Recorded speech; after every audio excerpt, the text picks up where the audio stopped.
Other examples of access control. I think we've already demonstrated all of this access to private members and call to other member functions. For instance, this private function makes a call into a set function which is public, but once again there is absolutely no restrictions within the members of the class in terms of accessing member variables or making calls to public and private member functions. You can have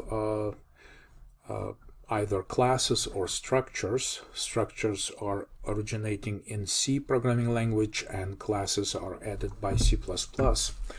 But generally speaking, when you have a class declaration, the default access control is private.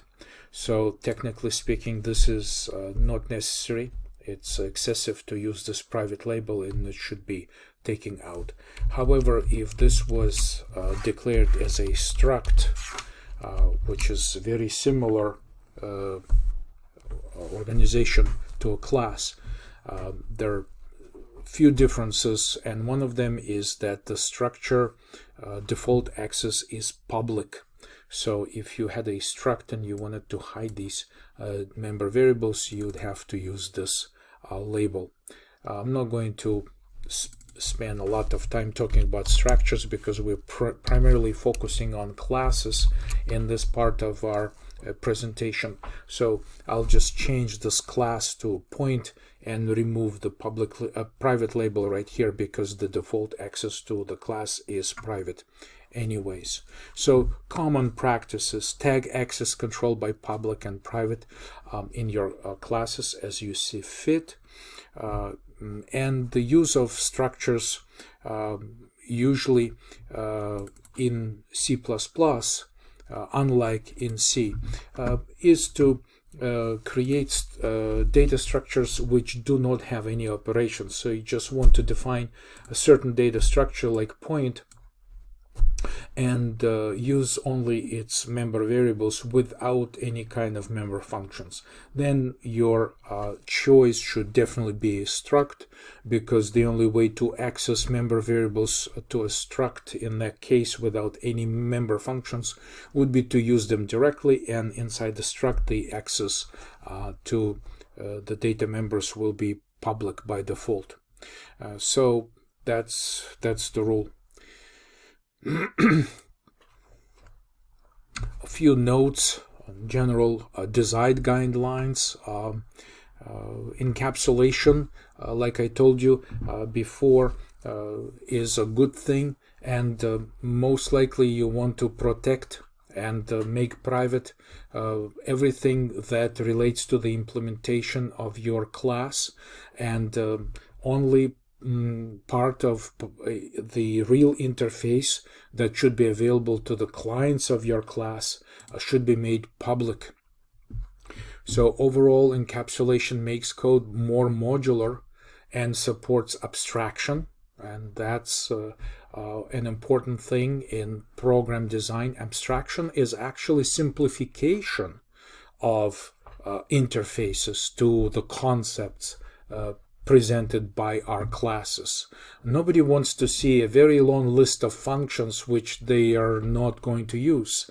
People want to concentrate on the public interface, on the functions that they want to be able to call, and those calls will be useful. And then hiding unnecessary operation from the client of our class is a good thing, because it will not be an overwhelming looking public interface of the class. So that is an example of abstraction, because again, abstraction is actually simplifying the concept and not complicating it. Of course, it will decrease time spent maintaining the code, because anything that is private needs attention only inside the declaration of the class and inside the implementation file. Nowhere else public member variables will be accessed or used, so that simplifies the maintenance. Reusability kind of derives from maintenance idea as well. So the more abstract and the more complete the concept is, you can reuse it more successfully. Of course, it also makes code easier to understand, once again, because when you begin using the object by creating it and start calling its member functions, it will be easier to understand at that level, because well-defined encapsulation levels. You don't want to have your clients modify your member variables directly. Rather, you want to tell them which member function to call, and this will be quite a good idea.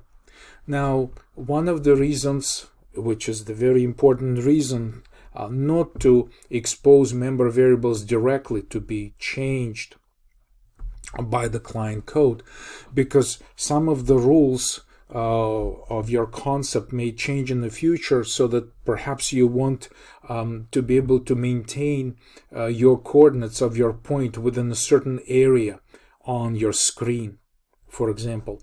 And in that sense, if you expose your member variables and allow the client code to modify this directly, it will be extremely difficult for you to maintain the validity of these coordinates. However, if you have a set function, which changes, in our case, it just directly changes the coordinates.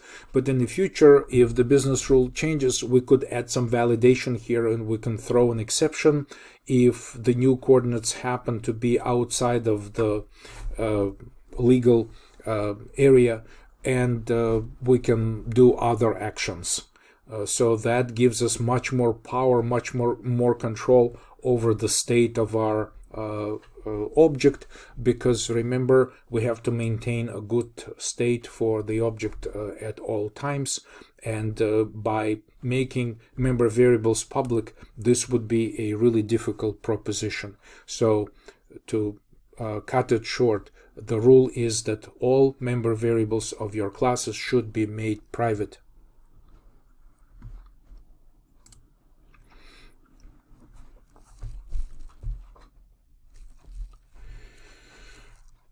Data members give you an implicit interface.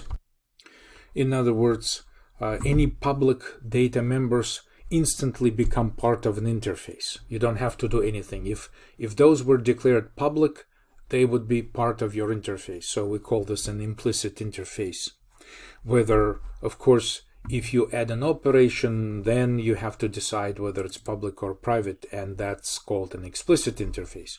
So just this reinforces the ideas that we already implied. It may look like an attractive idea to make your data members public and instantly give access to your client code, access to these member variables, but down the road it may be a big problem in your design and maintenance of the conceptual business rules which have to be implemented by this class.